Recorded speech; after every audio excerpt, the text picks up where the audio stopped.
I'm Hank Smith, hello Wasatch Wasps. I am a religion teacher at BYU, and here's why. Because in 1962, two girls, teenagers at Granger High School, invited a girl named Cindy to seminary. I don't think they planned it out. I don't think they thought it through. They were just going to lunch. And you got your corn dogs or whatever, your chicken strips. And they said, hey, Cindy, you ought to come to seminary. So Cindy says, no, seminary's not really my thing. You guys know that. She'd been baptized, but never had gone to church. So she, on a whim, just said, all right, I'll go. I guess she didn't want to go to, I don't know, chemistry. So she goes to seminary. Everybody was nice to her. Everybody was good to her. She had a good time. The teacher was like Brother Meekum or Brother Calder.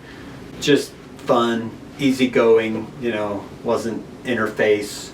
You need to go to church. She just went. And she went again the next day. And she went again the next day. And pretty soon the teacher said, what class are you missing to come to seminary?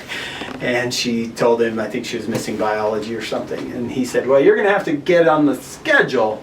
Get it on your schedule because I can't be harboring a fugitive, right? And so she did. She went over to the school. She changed her schedule and she got seminary on her schedule. Still didn't go to church. But eventually there came a lesson on temple marriage.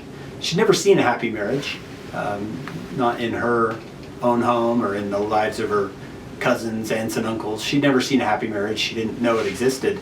But this seminary teacher, the way he talked about his wife, my goodness, she was just enthralled by that.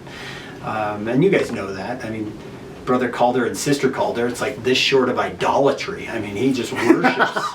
He worships his wife almost. Well, she asked him about that, just personally. She said, how'd that happen? And he said, well, it's the gospel and the temple. We go to the temple together. And she'd seen pictures of the temple, right? And heard him talk about it.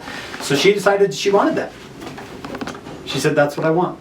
So she applied to BYU. This is back when you could get in. She applies to BYU and gets in. And knows she has to go to church. You go to BYU, you gotta go to church. So she starts going to church. And at BYU, she meets my dad.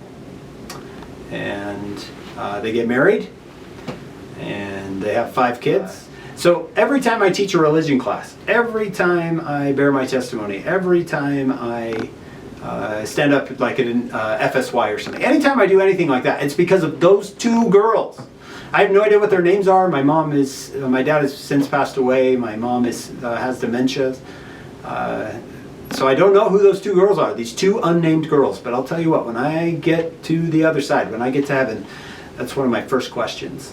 Who were those 2 girls and can I meet them? Because I want to.